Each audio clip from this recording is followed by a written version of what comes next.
Shahar hayoti tongdan boshlanadi, ammo uning tartibi va ozodaligi undan ham avval ta'minlanadi.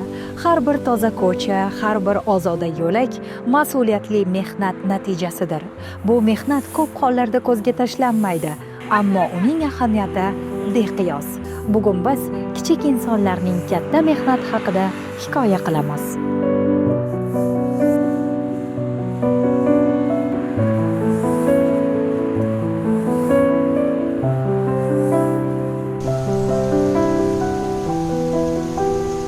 Ish joyimdan hecham uyalmayman. Ozgina shu qorlar paytida qiynalamiz. Oyligimiz o'zimizga yetarli.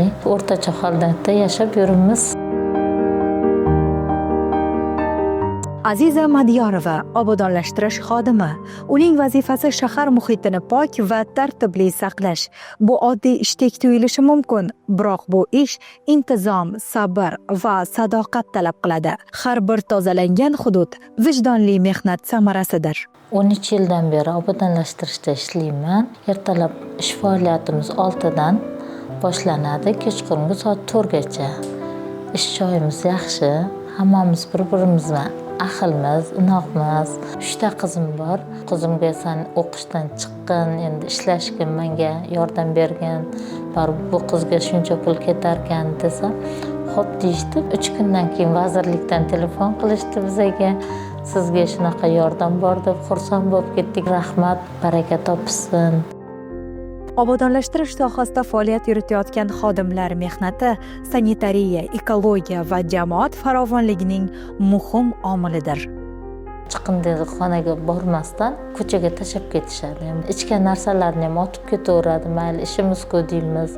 Lekin bir xil payt urishamiz. Ayniqsa shu sigaret chekadigan ko'p. Ularga ham insof berib qolar deymiz, yo'l o'rtasiga tashlab ketadi. Reklama yopishtirib ketadi. Suv bilan yuvib artib chiqishimiz kerak.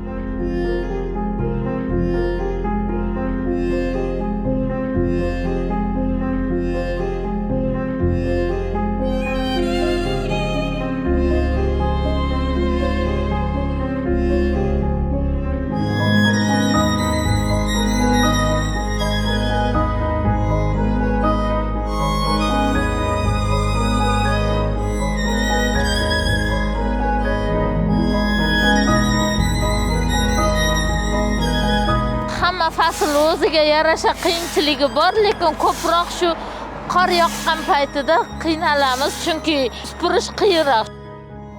Lekin u tilanchilik qilib yurganlar biz emas. Biz o'zimiz ham yomon ko'rib qolamiz shularni. Bolalarimiz o'qiydi bizani. Bizdan katta odamlar ko'pincha shunaqalarni ko'raman. Endi ularga echkaman, noqulayda menga. Tashlagandan keyin o'zim shu muzorni olib tashlayman. Unaqa odamlarga endi iltimos, iloji bo'lsa shu tashlaydigan joylariga spesial o'rnlar bor, shunga tashlasa yaxshi bo'lar edi. Hamma ishi o'zi qiyinchiligi bor. Qiyinchiliksiz noningiz shirin bo'lmaydi. Mana mehnatimizga yarasha qo'llab-quvvatlab, mana qizimizni kontrakt pullarini to'lab, uni o'zi katta imkoniyat. Bizning paytimizda bunaqa imkoniyatlar bo'lmagan. Qanday imkoniyatlar bo'lganda biz ham shu paytda o'qirmidik.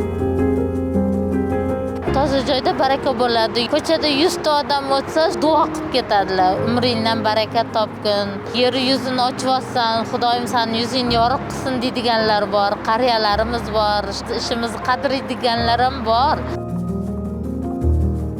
Aziz opa kabi fidoyi xodimlar shahar obodonligiga munosib hissa qo'shmoqda. Ularning mehnati e'tiborga, tahsinga loyiq, chunki barqaror va ozoda muhit umumiy farovonlik garovidir. Shu bois atrof muhitga befarq bo'lmaylik, chiqindilarni belgilangan joyiga tashlaylik. Obodonlashtirish xodimlari mehnatini qadrlaylik, zero tozalik har birimizning o'zimizdan boshlanadi.